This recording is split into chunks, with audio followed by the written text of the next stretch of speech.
Welcome to The Explainer. Be honest for a second. Have you ever practically lost your mind because a video took like 5 seconds to buffer? Today, we're diving into a really fascinating shift in the human experience. We're going to take a deep look at our modern relationship with waiting, and specifically what actually happens when the friction of time is just completely removed from the things we want. Think about it. For almost the entirety of human history, wanting something and actually getting it were separated by a very real, very physical gap of time, right? You had to hunt, forage, build, travel, or wait months for a harvest. But today, you can literally order a life-sized inflatable dinosaur at 2 a.m. and have it sitting at your door by breakfast. In just a few short decades, that gap has essentially vanished.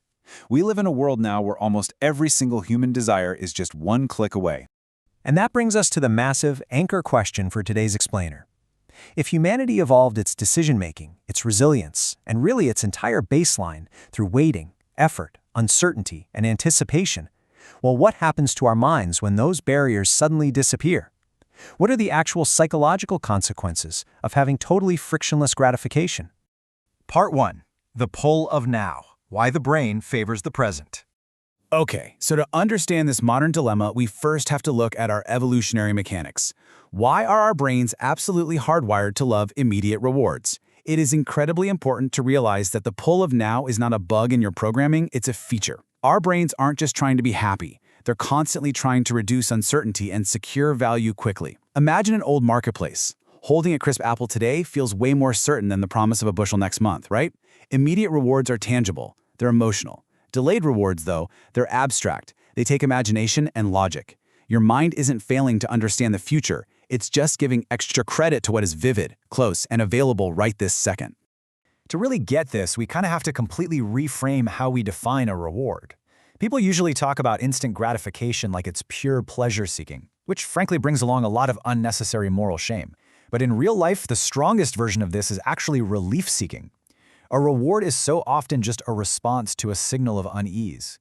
It's pulling out your phone in an elevator just to avoid 10 seconds of awkward eye contact. We're usually just trying to scratch an itch, switch off some discomfort, or end a moment of friction.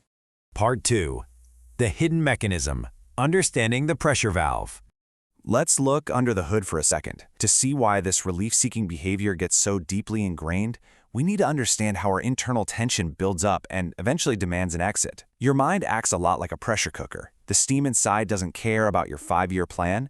It just builds and builds until a valve opens. And when it finally does, that release feels instantly valuable. Instant gratification works the exact same way.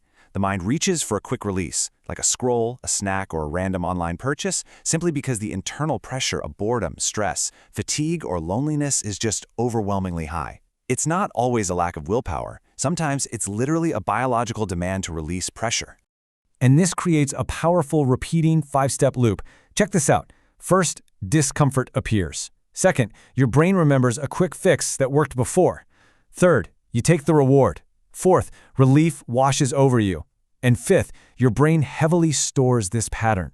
By closing the gap from wanting to getting so quickly, rapid relief intensely trains the brain to expect fast resolution the very next time discomfort pops up. Part 3. The catalyst. The 3 ingredients of the pull. Now, obviously, not every temptation is created equal. So what specific factors make our modern digital environment almost impossible for our primitive brains to resist? There are 3 main ingredients acting as the catalyst here: urgency, uncertainty, and ease. Urgency compresses time. It gives you that visceral feeling of, I need this now. Uncertainty makes delayed rewards feel expensive and less real, sort of whispering in your ear that later is vague. And ease?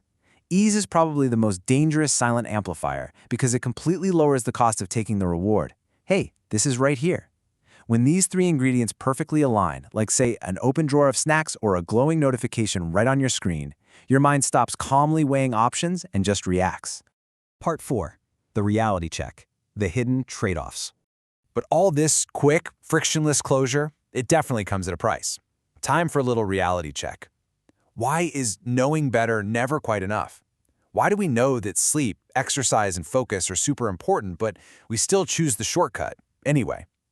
Well, the conflict isn't between knowledge and ignorance. It's actually a battle between 2 completely different scales of value.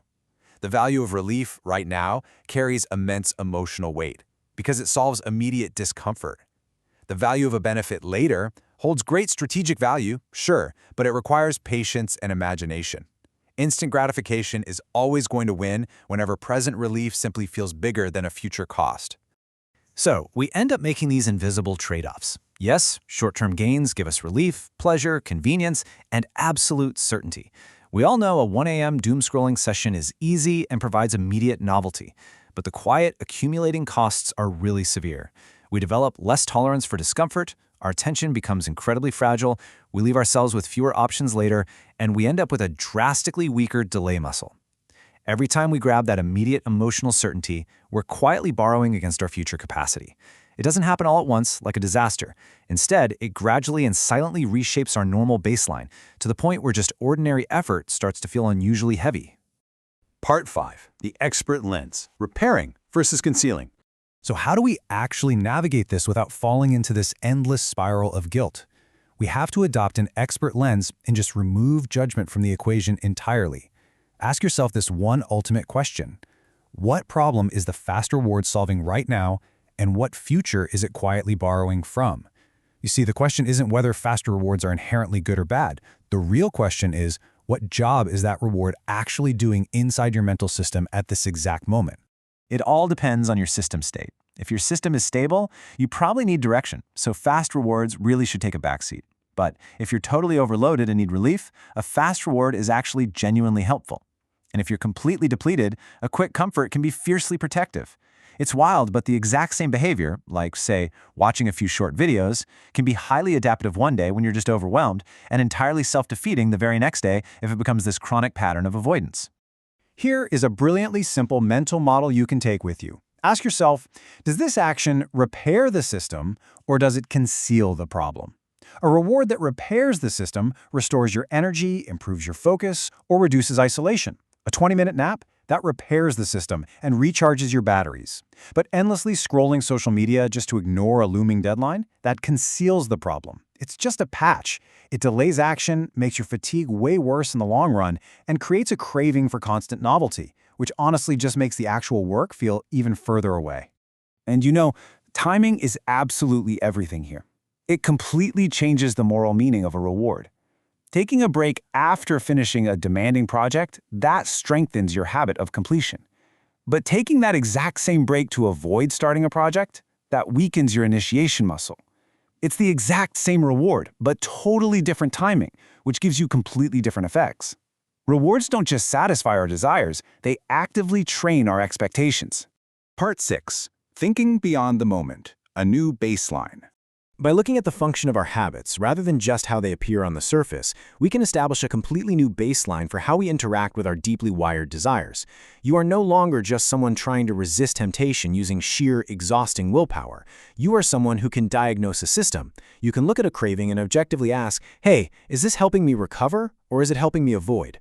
By understanding these functions, you can stop relying on shallow willpower and actually start designing better environments and making much clearer choices. I really want to leave you with this final, profound thought. Instant gratification did not make life easier. It made patience harder. And patience is what everything meaningful requires. When you can finally see the loop, you gain the power to change the loop. Our frictionless world definitely has a true cost, but by understanding it, it stops controlling the meaning of your decisions.